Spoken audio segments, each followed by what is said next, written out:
Hello children, this is Gautam Kumar teaching you geography. Today's topic is motions of the earth. पृथ्वी की गतियाँ। तो geography का ये chapter 3 है। इसमें हम लोग जानेंगे कि अर्थ के कौन कौन से मोशन हैं और उसका क्या इफेक्ट होता है। तो देखिए, अर्थ की यानी पृथ्वी की 2 गतियाँ होती हैं, रोटेशन एंड रिवोल्यूशन। रोटेशन और रिवोल्यूशन में क्या अंतर है वो जानिए। Rotation is the movement of the earth on it's on axis, यानी अपने एक्सिस पर जब कोई प्लेनेट अर्थ घूमती है तो वो होता है रोटेशन, जिसकी वजह से दिन और रात होती है। और रिवोल्यूशन होता है, revolution is the movement of the earth round the sun, यानी सूर्य के चारों ओर जो घूमती है पृथ्वी, वो गति कहलाती है रिवोल्यूशन। रिवोल्यूशन के कारण 4 ऋतुएं होती है, winter, summer, rainy and autumn. ये 4 ऋतुएं आपको याद रखनी। ये क्यों होती है? रिवोल्यूशन के कारण। अब टाइमिंग की बात करते हैं। तो रोटेशन यानी पृथ्वी अपने एक्सिस पर 23 घंटा 56 मिनट में एक बार घूम जाती है। तो ये जनरली माना जाता है 24 घंटे का, लेकिन 23 घंटा 56 मिनट में ही अपने एक्सिस पर घूम जाती है। तो ये हुआ रोटेशन पीरियड। रिवोल्यूशन पीरियड होता है कि पृथ्वी सूर्य के चारों ओर चक्कर लगाने में 365 दिन और 6 घंटा समय लेती है। तो यानी जनरली हम सुविधा के लिए, for the sake of the convenience, we consider a year of 365 days, the rest 6 hour. तो प्रत्येक 4 साल के बाद ये 6 आवर जो होता है ये 24 घंटा हो जाता है। 6 गुनी 4 कर दीजिए तो 24 घंटा का एक दिन हो जाता है। तो इस तरह से प्रत्येक 4 साल के बाद एक दिन बढ़ जाता है, यानी 366 दिन का वर्ष होता है। तो 366 दिन का जो वर्ष होता है वही होता है लीप वर्ष, जिसे कहते हैं लीप ईयर कहते हैं। और ये एक दिन जो एक्स्ट्रा आता है 4 वर्ष के बाद, वो फरवरी के महीने में जोड़ दिया जाता है और इस तरह फरवरी 29 दिन का हो जाता है। तो a year having 366 days is called a leap year, and in the leap year, February is of 29 days instead of 28 days. तो इतना याद रखना है।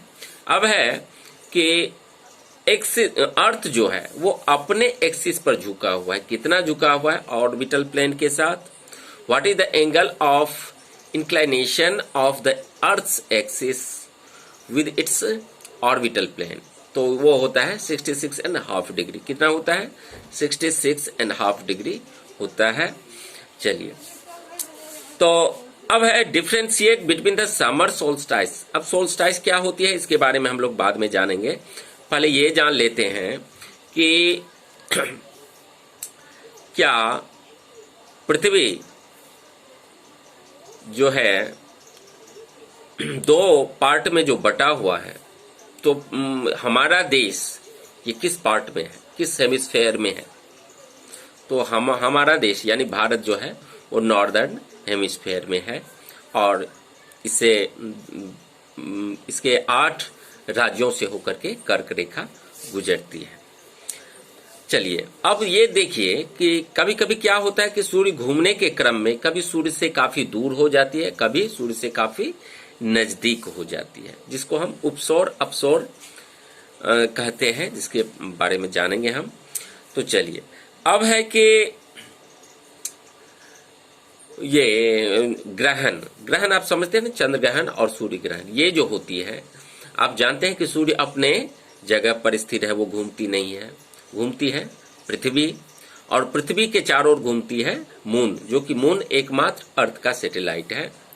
तो जब कभी सूर्य और ये घूमने के दरमियान सूर्य और पृथ्वी के बीच में यदि चंद्रमा आ जाती है तो होता है सोलर एक्लिप्स। ये अमावस्या को होती है, जिसे हम सूर्य ग्रहण करते हैं।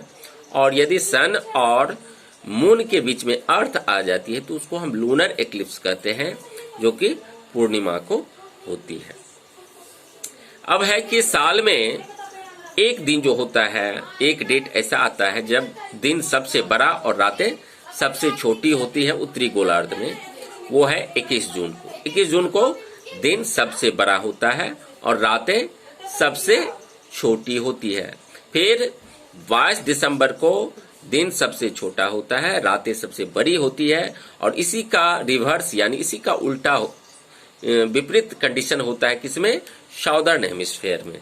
तो इतना हमको याद रखना है कि नॉर्दर्न हेमिस्फेयर में दिन कब सबसे बड़ा होता है। जिस दिन दिन सबसे बड़ा होगा रातें सबसे छोटी होगी, और वो है 21 जून, और 22 दिसंबर को दिन सबसे छोटा और रातें सबसे बड़ी होती है। ये होती है तो नॉर्दर्न हेमिस्फेयर की बात है। अगले वीडियो में मैं इक्विनॉक्स के बारे में बताऊंगा आप लोगों को। आज की वीडियो में इतना ही। Thank you.